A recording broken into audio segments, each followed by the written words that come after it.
nacional del partido en febrero de ese año. Y ese documento es base para decir con toda verdad que lo que envuelve a la propuesta del PAN, articulada bajo la figura del Frente Ciudadano por México, no incurre en contradicción con su historia, ni con su filosofía, ni con sus valores. Cambio democrático de estructuras, dice México, requiere no relevo de oligarquías, sino cambio de las estructuras políticas, económicas, sociales, educativas, etcétera, de la nación. Porque si no cambiamos las estructuras, tendremos lo que en alguna medida hemos tenido, que es relevo de oligarquías, sustitución de personas sin transformaciones profundas de la realidad. Y como Ricardo Anaya lo decía hace rato en otro foro, pues eso es parte de lo que tiene desencantados a los ciudadanos con la política. Creo que la idea de este triple cambio de cultura, de régimen y de estructuras sociales puede ser un valor que articule el fraseo y el pensamiento del partido, su visión histórica y su proyección a la realidad presente. Estamos a 2 años de que se cumplan 50 de que este documento fue aprobado por una Asamblea Nacional del PAN. Tal vez a su tiempo y a 50 años que se lleguen a cumplir, Acción Nacional tendrá que hacer un elemento de definición programática de la profundidad y el calado del cambio democrático de estructuras. Citarlo de manera reiterada en esta perspectiva me parece un acierto de Fernando y una recuperación importante. Un segundo aspecto que quiero destacar es la visión del PAN y de este mismo documento, Cambio Democrático de Estructuras, tantas veces citado por el autor, que habla de 2 cuestiones que me parecen centrales y que están relacionadas indiscutiblemente con el momento que vive este país. Primero, que la complejidad de la realidad requiere respeto por la realidad misma, por su complejidad, su complicación y por la necesidad derivada de esta complicación de proponer soluciones que sean de profundo calado y que le den proyección hacia el futuro al país. No demagogia, no milagrismo, no caudillismo, sino transformación de una realidad compleja, haciendo planteamientos audaces, pero compenetrados de esa realidad y de sus exigencias de cara al futuro. Y la segunda idea es esta, el respeto por la pluralidad. En términos del pensamiento del PAN, digamos por una doble pluralidad.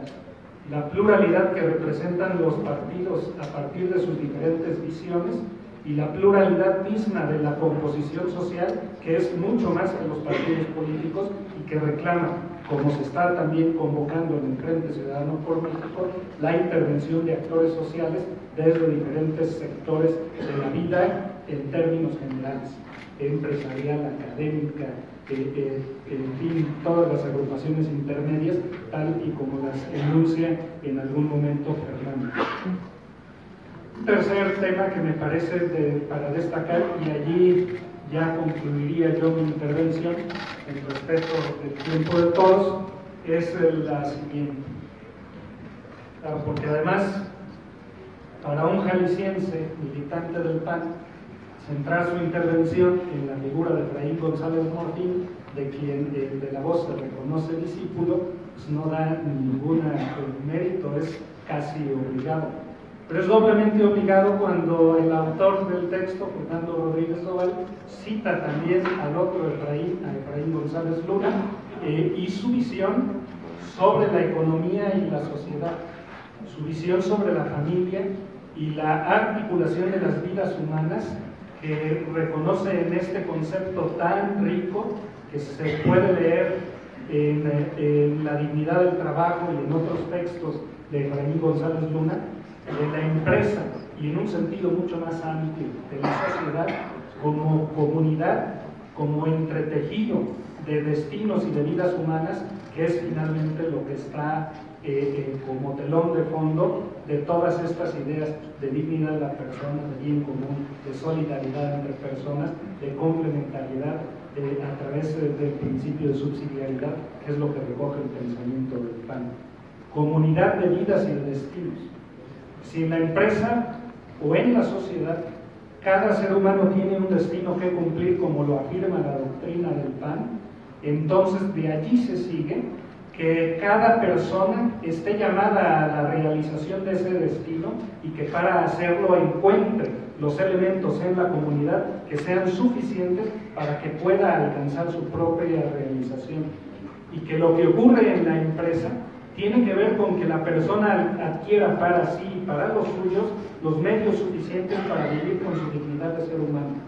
Si lo extendemos a la vida comunitaria, encontramos en este planteamiento base para sostener con verdad que la apuesta por una renta básica universal no es una apuesta que esté divorciada del planteamiento ideológico del PAN, sino que le da plenitud de expresión al hilo de lo que en otras latitudes se está discutiendo en la época presente. Y en ese sentido, el Frente Ciudadano por México, de desafío que el autor hacia el final de las páginas pues hace votos porque resulte bien librado, tiene cabal justificación desde el pensamiento y la historia de un partido humanista como Acción Nacional, pero un partido que además de ser humanista se reconoce participante en la pluralidad social, abierto al diálogo, dialogante y sobre todo sabedor de lo que está en el fondo en juego son los destinos y las vidas y las realizaciones humanas de la sociedad. Muchas gracias.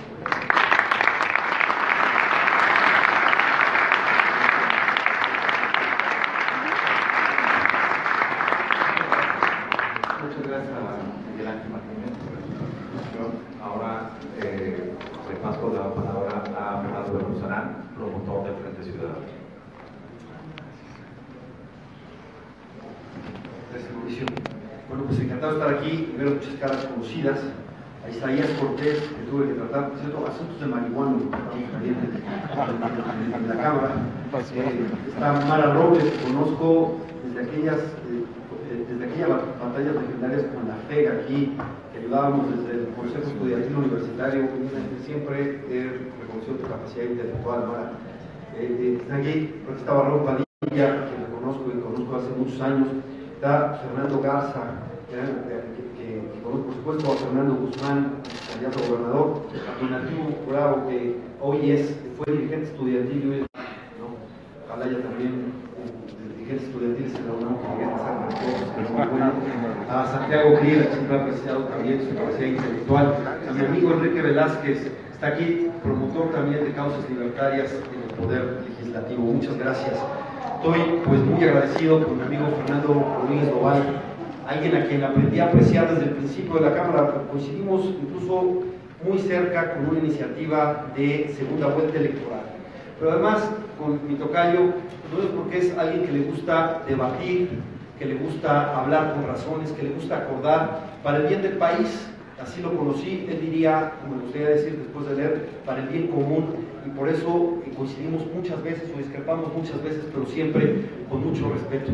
A mi amigo Ricardo Anaya, que lo conocí ya de presidente de la Cámara de Diputados, y ahí vi que puede trabajar con la pluralidad muy bien, y no puedo sino solidarizarme con él por la ingente campaña de guerra sucia que ha recibido, solamente proporcional al tamaño de la cargada que vimos. Ya sabemos para qué sirven 40,000 millones de pesos que usa el presidente de la Presidencia de la República para repartir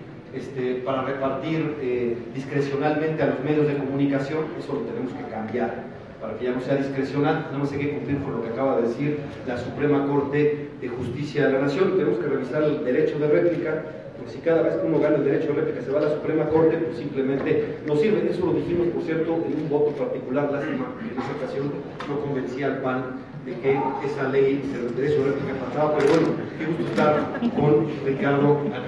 Y bueno, pues fue un gran acierto de la editorial Panorama este libro de mi tocayo Fernando Rodríguez Doval. Felicidades, Mauricio, fue un gran acierto. Y la verdad es que cada vez que uno lee esto, pues dan ganas de argumentar, acotar, platicar, polemizar con Gallo. La verdad es que es una provocación cada página por muchas cosas que se dicen o se dejan de decir y uno quisiera. Y aquí me hubiera gustado hablar, por ejemplo, de los orígenes del PAN, que no toca exactamente el libro, que vienen del vasconcelismo. Y es clave el vasconcelismo porque de ahí se consiguió la autonomía universitaria. Alejandro Gómez Salles y otros jóvenes venían de ahí, de apoyar a los primeros que quisieron luchar contra ese régimen autoritario que se encontraba. Y la autonomía universitaria es fundamental para los orígenes del PAN. Manuel Gómez Morín fue un rector privilegiado en la universidad que defendió esta autonomía frente a un régimen que buscaba el pensamiento único, y ahí defendieron el primer espacio, la primera trinchera, que es la libertad de cátedra, desde aquel debate entre Caso y Lombardo, ahí, pero es cierto, el PAN nace ahí defendiendo esto, y hay que decirlo, me hubiera gustado también hablar de las polémicas entre Cárdenas y Gómez Morín, porque hay cosas que hay que darle razón a cada una de las partes. Yo estaría de acuerdo, yo creo que el tiempo le dio la razón a Lázaro Cárdenas en la expropiación petrolera, en el reparto agrario, y en algo muy importante, que quizás sea más importante que lo anterior, en el exilio español, que se opuso, por cierto, el PAN en su inicio, y llegó gente que hubo prácticamente hay un antes y un después del exilio español, y eso creo sería bueno reconocerlo. Qué bueno que entró el exilio español, que cambió la historia de las ideas en México. Pero Gómez Morín tenía la razón en una cosa: combatir el corporativismo de Cárdenas. Ese corporativismo fue el que puso las bases del PRIAT, un régimen autoritario, y ahí el tiempo le dio la razón a Gómez Morín, como la defensa de la autonomía, de la libertad de cátedra y la defensa de las libertades, y además la lucha contra la cleptocracia ya del régimen revolucionario. El tiempo también ahí le dio la razón a Gómez Morín. Me hubiera gustado hablar de eso, por cierto, pero son 10 minutos y no. Me hubiera gustado hablar de Alicia Alarcón, que fue secretaria del Consejo Universitario por más de 60 años y me contaba anécdotas de la calidad humana de Manuel Gómez Morín. Me hubiera gustado hablar también de los 4 pilares del humanismo político, hablar del bien común, hablar de la solidaridad, de la subsidiariedad y de la dignidad de la persona humana, que viene el artículo 1, y discutir sobre esto y hablar sobre si los matrimonios igualitarios no vienen naturalmente, o no, más bien no se desprenden precisamente de ese reconocimiento de la dignidad. Me hubiera gustado discutir esto, me hubiera gustado discutir lo que dice de la libertad, de la contradicción que hay en el PAN entre los liberales y conservadores. Defienden las libertades frente al Estado, pero a veces defienden la moral del Estado. Se enfrentan al pensamiento único, pero por otro lado quieren que haya una moral de Estado. Hay que ver, podría ser incluso provocador, que es mi costumbre, así que si saben cómo soy, ¿para qué me invitan? ¿No? Hablar de Cris Vivarrola, que quiero además mucho, a la familia Cris, la conozco muy bien, que hablaba de los millones de agua bendita y entrar al debate, pero tampoco tengo tiempo para eso. Hablar de la guerra contra las drogas, cómo se inició. 2006 fue uno de los cuando fueron gobierno, y la libertad de expresión, sí, salvo una excepción en el gobierno federal, que fue Carmen Aristegui, que también me hubiera gustado discutir, independientemente de si era válido o no su comentario, tenía derecho a decirlo, fue sancionada. Me hubiera gustado también hablar de eso, pero no puedo por el tiempo que tenemos, pero quiero hablar sobre lo fundamental, que es el momento que estamos viviendo, que puede ser histórico, que puede ser un parteaguas, que es el giro copernicano que significa el Frente Ciudadano. De eso quiero hablar, porque además quienes dicen que esto es agua y aceite, que no se puede unir, desconocen la historia de este país. Hay una identidad clave, primigenia. El PAN nace luchando por la democracia, el PRD nace luchando por la democracia. Esa es la primera identidad, y eso es fundamental. No me digan que el régimen no es algo importante y fundamental. Y esa es una lucha que nos une y que tiene hoy importancia tremenda. Nada más hay que ver los otros regímenes que funcionan. ¿Qué significa este giro copernicano? Lo que estamos enfrentando es la lógica de concentrar el poder en una persona. Una voluntad suprema que se pone por encima de las instituciones y por lo tanto no las puede fortalecer, y que apostamos a que sea magnánimo y justiciero, ¿no? Esa es la apuesta, y que su enorme discrecionalidad, en esa enorme discrecionalidad anida la impunidad y la corrupción y la impunidad que lo cobija, en esa tremenda discrecionalidad. Y entonces, ¿qué queremos? Queremos fortalecer a esa voluntad suprema, o queremos que siga siendo discrecional, o queremos ponerle controles al poder, equilibrios, contrapesos y mecanismos de rendición de cuentas con participación ciudadana. Eso es un total giro copernicano, porque aquí en este país nadie rinde cuentas de nada. No hay meritocracia, no hay servicio profesional de carrera para que la gente... Si yo les pregunto, ¿qué necesitas para conseguir trabajo? Me dicen tener una relación, un amigo, un cuate, ser de un grupo político. Nadie valora el mérito, es parte del problema que tenemos. Y el giro copernicano es eso, fortalecer las instituciones como principio de contrapeso, y el primer contrapeso debe ser el Congreso de la Unión. Y por lo tanto, en los gobiernos de coalición significan trabajar con el Congreso. Yo espero además que los gobiernos de coalición sean la transición hacia un régimen parlamentario, pero sé que eso lo tenemos que discutir más. Pero ya trabajar con el Congreso es fundamental. Y además, acabar con este régimen absolutamente de simulación que hay. ¿Cuál es la simulación tremenda? Tenemos, por ejemplo, el Sistema Nacional Anticorrupción está bien pensado, el esquema institucional está bien pensado, es correcto, lo hizo la sociedad civil, pero te caemos en ¿qué? En la simulación. México es campeón mundial en simulación. ¿Y cuál es? Que las instituciones que tienen que vigilar son subordinadas de los vigilados. Es decir, los vigilantes dependen de los vigilados. ¿Por qué? Porque les deben el puesto. Los vigilados eligen a los vigilantes y luego les piden que les cumplan cubriéndoles las espaldas y no cubriéndoles las manos. Un punto fundamental es que haya una autonomía real. Por eso el Frente Ciudadano nace cuando se inicia con el asunto de parar al fiscal Carnal, que era una tremenda simulación, que era hacer que hubiera una impunidad transeccional, porque ponen al abogado del PRI, al que fue miembro del equipo, el que fue en el grupo de campaña de Peña Nieto era el abogado, etcétera.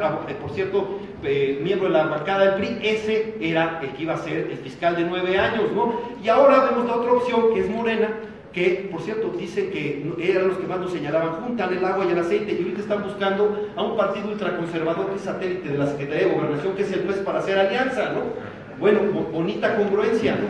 Y bueno, el caso es que en este asunto de vigilar a los vigilantes, ellos están proponiendo que el presidente vuelva a elegir al fiscal. Quieren el PG fiscal Carnal, ¿no? Aceptar eso sería absurdo, ¿no? Al total, o sea, sería un retroceso no aceptar la autonomía.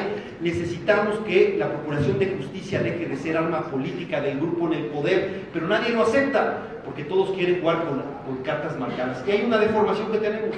O es designación, muchos de los cargos importantes institucionales es designación presidencial, o es cuotas y cuates. Y a veces es una mezcla de unas y otras, y así los vigilantes no van a ser autónomos de los vigilados. Yo propongo que llamemos a la independencia de los vigilantes sobre los vigilados, para que los vigilados sean efectivamente vigilados y no haya esta simulación que tenemos. Ahora, yo sé cómo está el ambiente, dicen, se va a caer el frente, no va a ser resistir, se equivocan. Esos son los deseos de los que quieren simplemente conservar el poder a toda costa, y saben que esto le rompe el esquema. ¿Por qué le rompe el esquema? Porque la apuesta que tiene el PRI es repetir el esquema del Estado de México, polarizar, dividir a la oposición y luego decir, esto es entre dos. ¿Qué quieren? Yo o Venezuela. Eso es lo que quieren más o menos decir. Y para el caso de Morena es parecido, dicen, órale, y vamos a la definición que quieren, la continuidad corrupta del PRI o yo. Esa es la lógica de la ley de Herodes. Y lo que le rompe el esquema es el Frente Ciudadano, porque por un lado agrupa a la oposición y por otro lado le rompe el voto del miedo a nosotros. Agrupa a la oposición, rompe el voto del miedo y se instala en una posición clara de un cambio de régimen mucho más profundo que simplemente decir todo se solucionará si llego yo. Yo sé cuál es la idea, cómo está. Yo estoy seguro que nos vamos a poner de acuerdo en un método democrático y transparente para elegir un candidato que no va a ser solo el candidato, va a ser el presidente de este país, sin vetos. Quien gane, sea del PAN, sea del PRD, sea del Movimiento Ciudadano, sea un ciudadano, quien gane, ese que gane el proceso, que nos va a diferenciar de las opciones dedocráticas que ya eligieron a su presidente, unos por dedazo y otros por autodedazo, ese va a ser el que le dé el cambio de rumbo al país, el parteaguas, el giro copernicano. Y así termina el libro de mi tocayo Fernando Rodríguez Lobán, diciendo por qué sí podemos coincidir. Coincidimos porque desde el origen lo que nos une es la lucha por la democracia, y esto simplemente es desprender las consecuencias de su luchar por la democracia hoy, es cambiar de régimen. Gracias.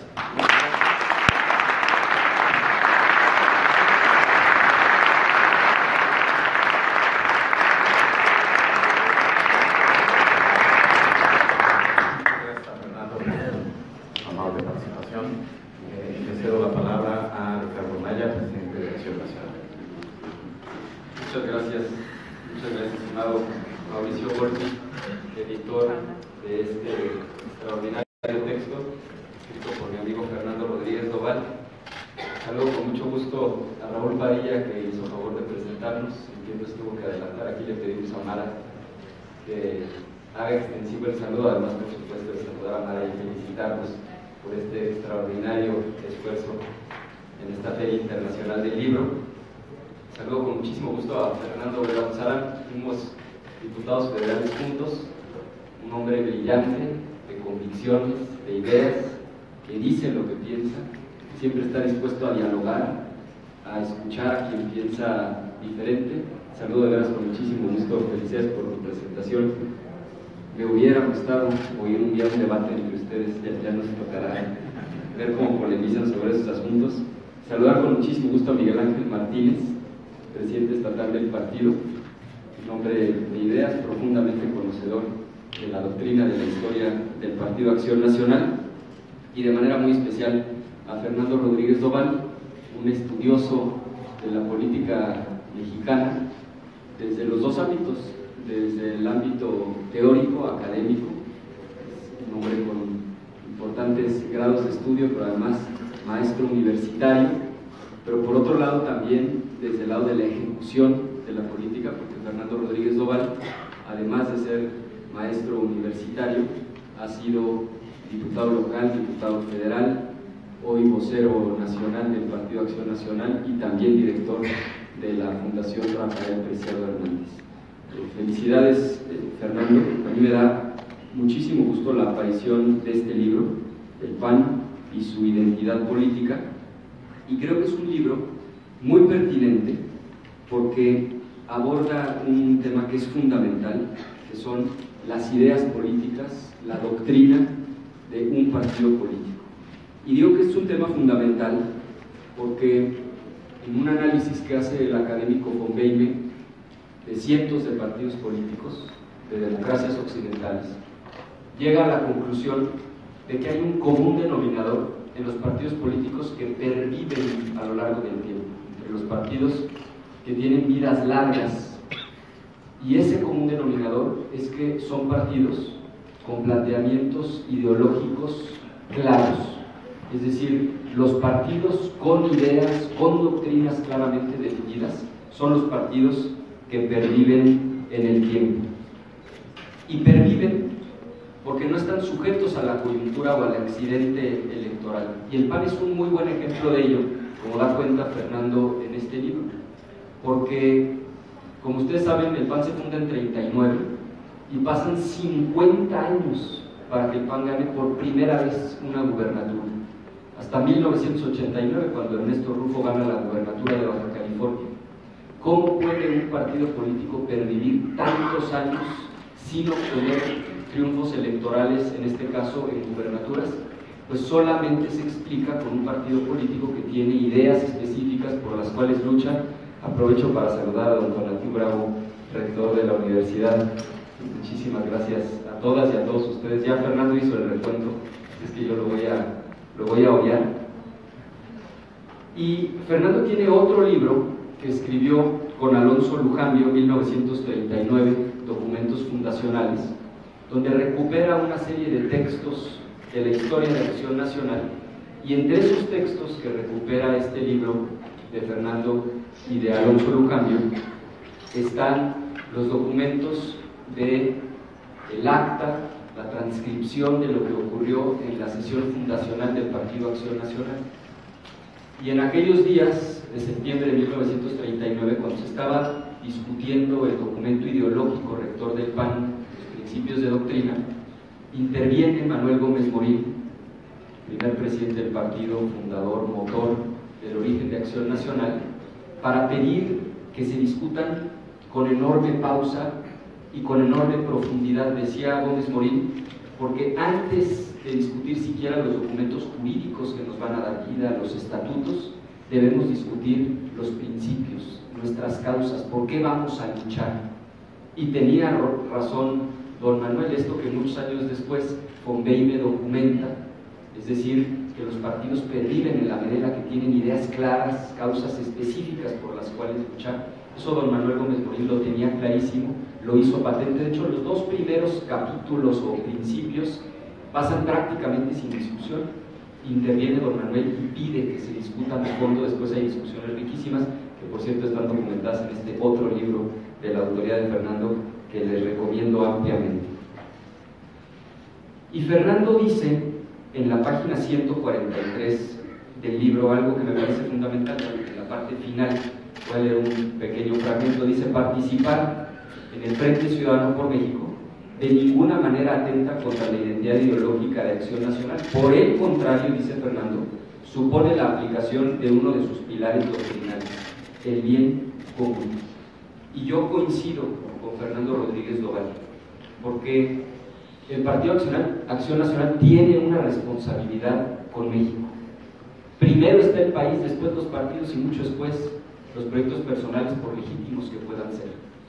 Y Acción Nacional entiende la circunstancia, la gravedad del momento y asume este reto de participar en la pluralidad, como decía Miguel Ángel, con otras fuerzas políticas para conformar el Frente Ciudadano por México.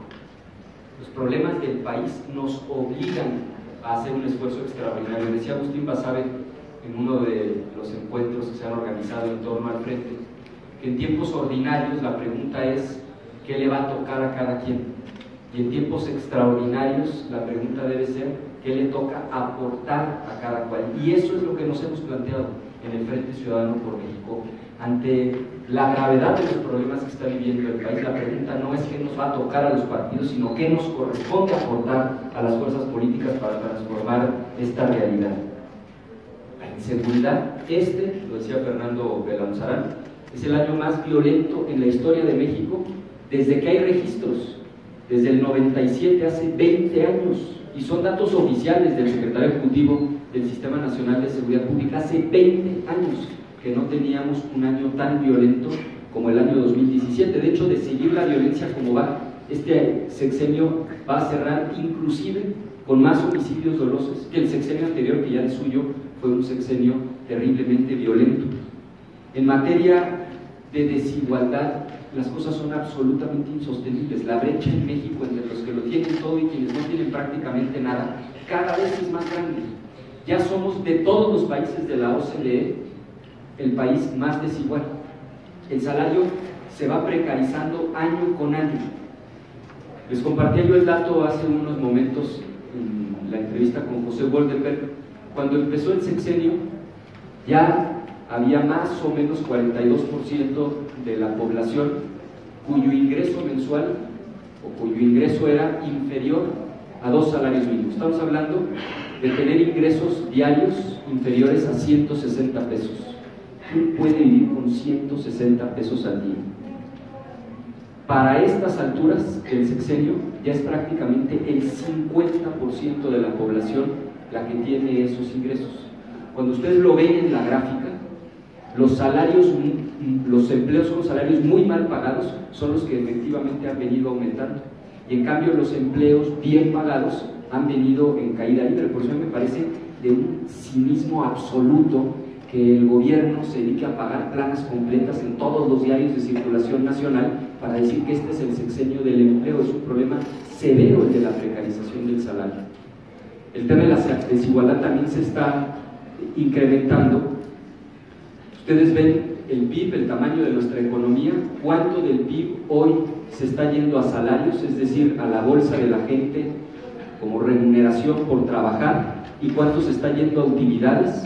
Cada año es menos lo que se está yendo a salarios y más lo que se está yendo a utilidades. Es decir, de seguir por esta ruta, la desigualdad cada vez va a ser mayor, y uno de los principios fundamentales del PAN, y Fernando insiste a lo largo del texto, es el principio de solidaridad. Por eso hemos planteado con tanta claridad nuestra adhesión a la idea de establecer en México un ingreso básico universal. Y no falta el que, sin siquiera tomarse la molestia de entender el planteamiento, lo descalifica como si fuera una locura populista. Sí, el ingreso básico universal implica, y lo digo con claridad, que todos los ciudadanos en México reciban mensualmente una cantidad de dinero por el simple hecho de ser mexicanos. Y esto no es un disparate. De entrada hay 3 premios Nobel de Economía que respaldan esta idea desde los 70, Milton Friedman, que por cierto es un economista sumamente liberal, el premio Nobel de Economía 2010, Pisárides, el premio Nobel de Economía 2015, Angus Deaton, porque lo que plantea el ingreso básico universal es que todos los ciudadanos, por el simple hecho de ser mexicanos, reciban un ingreso mínimo básico que garantice que no haya pobreza extrema en el país. Es un piso básico con el que todo el mundo pueda vivir con dignidad. Es un primer paso para que nadie en un país pase hambre. Por cierto, no solamente grandes economistas, recomiendo un artículo de hace un par de años de Gabriel Said que plantea el tema del ingreso básico universal. Empresarios visionarios como Elon Musk, el fundador de Tesla, es un promotor de esta idea, Mark Zuckerberg, el fundador de Facebook, porque no solamente tiene que ver con combatir la desigualdad, sino también con promover la iniciativa de la gente, particularmente de los más jóvenes. El que un joven tenga garantizado un ingreso básico le permite o seguir estudiando o atreverse a emprender sin que su único camino sea emplearse en lo que no quisiera para poder cubrir sus necesidades básicas. Ya hay pruebas piloto de esto en muchos países del mundo. En el caso de Finlandia, Holanda, Canadá, en la India, para quien diga, bueno, pero es que son países muy desarrollados, la India es un país con niveles de pobreza muchísimo mayores que los que tenemos en México, y las pruebas piloto están dando extraordinarios resultados. No es cierto que la gente va a dejar de trabajar por recibir un ingreso básico. Son muchísimas los beneficios de un planteamiento de esta naturaleza, no abundo, pero además es absolutamente financiable. Les doy un par de datos. Solo en 2016 hubo ingresos excedentes en México, adicionales a los que estaban previstos en la ley de ingresos, dinero no comprometido por más de 600,000 millones de pesos. Nosotros hemos hecho un planteamiento concreto de un plan de austeridad en el gobierno federal que solamente quitando gastos superfluos podría permitir un ahorro del orden de los 60,000 millones de pesos. Hay 6.500 programas sociales en nuestro país, muchísimos de ellos sin reglas de operación, duplicados, sin padrón de beneficiarios, que perfectamente podrían reordenarse, y todo esto permitiría financiar una política de esta naturaleza que además, entre otras cosas, acabaría con las clientelas políticas y con el corporativismo al que se refería Fernando Belaunzarán, porque hoy el líder del programa social le dice a los beneficiarios por qué partido tienen que votar, al mitin de qué partido tienen que ir. En el momento en el que se vuelve universal ya es un derecho, no es una dádiva, libera a la gente. Y va a haber quien diga, ¿y para qué se lo van a dar a los más ricos? ¿Por qué hacerlo universal? Dos razones. Primero, las políticas de focalización han fracasado en México y en el mundo. Y les pongo datos concretos de México. Por cierto, se acaba de presentar un libro que coordinó Héctor Aguilar Camín. Hay un capítulo que escribe el economista John Scott y documenta que en México 40% de la gente en pobreza extrema no está en los padrones de Prospera. Porque además, una cosa es quien hoy es pobre cuando se hicieron los estudios socioeconómicos, y otra cosa distinta es quien cae en la pobreza por una tragedia mañana o pasado mañana. Y segunda razón de por qué hacerlo universal, porque yo sostengo que la gente que no lo necesita va a devolver ese dinero. Y hay quien dice eso no va a suceder. Este es el país más solidario del mundo. Vean lo que pasa cuando hay un sismo, cuando hay una tragedia. Estoy seguro que la gente que no lo requiere voluntariamente no lo va a cobrar. Y además habrá que hacer público quién es la gente que ha tomado esa decisión. Son enormes los beneficios, y como Fernando subraya a lo largo del texto, el principio de solidaridad es un pilar básico en el planteamiento de acción nacional.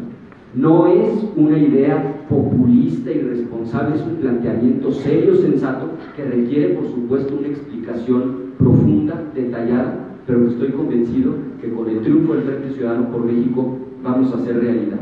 Quiero concluir con dos ideas muy concretas para escuchar al autor. La primera es celebrar la aparición de este libro, porque me parece fundamental recuperar el que los partidos políticos difundan con claridad, con transparencia en qué creen, en qué causas militan, cuáles son los objetivos que persiguen. Pero segundo, que es la otra cara de la moneda, algo que dice Fernando Rodríguez Doval en la página 18, no todo se debe ideologizar. Esto lo insistía muchísimo Carlos Castillo Peraza, no se debe ideologizar cualquier discusión que sea de carácter estratégico, porque si no entonces la política se vuelve una discusión un poco religiosa. Hay que entender que hay asuntos que son de orden ideológico y hay asuntos que no lo son, que son de orden estratégico. Decía Carlos Castillo Peraza, a propósito de no ideologizarlo todo, que también hay que entender que el otro extremo, el del PRI, de no tener causas en las cuales militen, según como leen las encuestas, se acomodan donde ven que está la mayoría. Decía Carlos Castillo Peraza, en el PRI no hay ideólogos, hay meteorólogos, porque van para donde sopla el viento. Y Fernando Rodríguez Doval lo que hace es recuperar justamente el valor de las ideas y de que lo que sea fundamental en el planteamiento de un partido político, más allá de cualquier accidente electoral, sean las ideas, las causas por las cuales un partido político trabaja. Yo termino como empecé, felicitando a Fernando Rodríguez Doval, un hombre verdaderamente brillante, ordenado, que hoy le ofrece este texto a todos los lectores que estén interesados en profundizar sobre el PAN y su identidad política. Muchísimas felicidades, Fernando Rodríguez.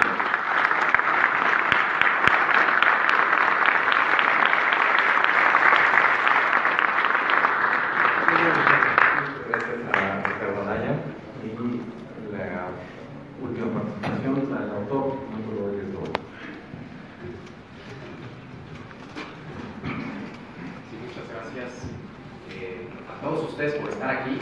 Primero que nada, dicen que los amigos verdaderos se demuestran en 4 momentos: en los velorios, en las cárceles, en los hospitales y en las presentaciones de libros. Así que creo que son amigos verdaderos.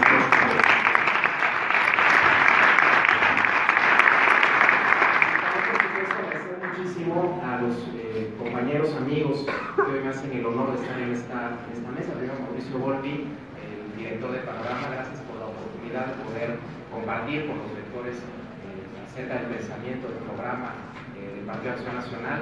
Mi querido tocayo Fernando Belauzarán, que como bien decía él, pues hemos debatido, hemos coincidido, hemos disentido, pero siempre con enorme civilidad y con enorme afecto y amistad. También, por supuesto, Miguel Ángel Martínez, un gran conocedor del PAN, también amigo, conoció desde hace muchos años, ahí nos unió un amigo en común que era Alonso Lujambio, y por supuesto mi querido jefe, amigo, también de muchos años, Ricardo Anaya, con quien también hemos llevado a cabo muchas batallas juntos y seguiremos llevando otras muchas que están ya muy cerca, que están por venir.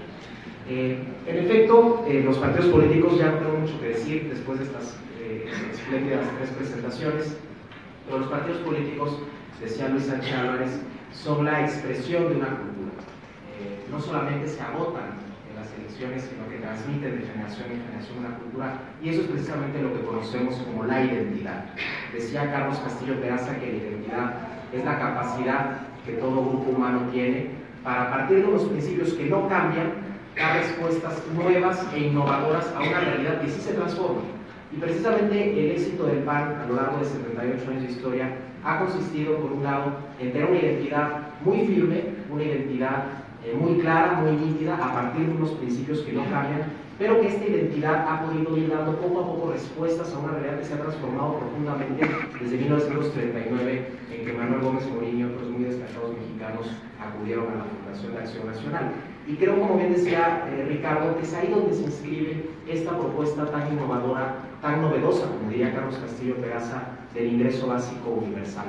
Es una propuesta que es totalmente acorde con la identidad del Partido Acción Nacional, pero que además está dando una respuesta nueva y novedosa frente a una realidad que nos ha mostrado que, en efecto, la política social de este país pues no funciona. Tenemos el mismo porcentaje de pobres que hace 25 años, cuando se creó la Secretaría de Desarrollo Social, y no solamente eso, sino que tenemos a 11 millones de mexicanos que viven en la pobreza extrema, es decir, que no saben ese día si van a poder comer a ese grado. Y eso, por supuesto, a los que militamos en un partido como Acción Nacional que se define como humanista, es algo que desde luego que nos tiene que estremecer. No podemos dormir tranquilos mientras haya 11 millones de personas que al día no saben qué van a comer. y eso también retoma la tradición panista de preocupación social que, como bien decía Miguel Ángel, intento plasmar en este libro, muy reflejada en un personaje, no en el único, pero quizás sí el más significativo y además orgulloso jalisciense, que era Efraín González Morfín. Efraín González Morfín, que justamente sintetiza la doctrina del PAN, él era el nombre de solidarismo, es una corriente enfocada en este principio de solidaridad. Hay veces que la subsidiariedad no puede entrar a aplicarse en tanto no haya primero una condición de solidaridad. Y mientras tengamos, insisto, esta situación como la que se vive en el país, pues tenemos que aplicar el principio de subsidiariedad, pero también el principio de solidaridad. Y entre los dos, sin duda, sacar adelante este otro principio de doctrina que es el bien común.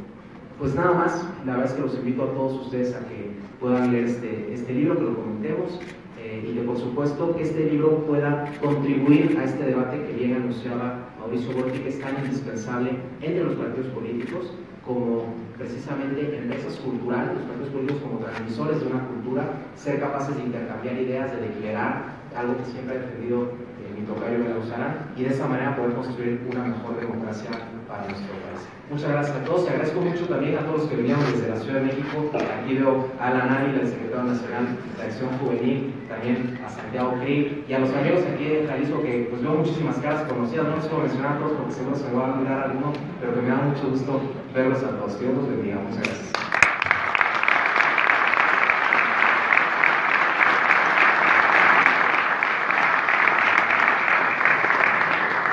Muchas gracias a todos por participar en esta presentación. Los invitamos a que compren el libro y lo lean.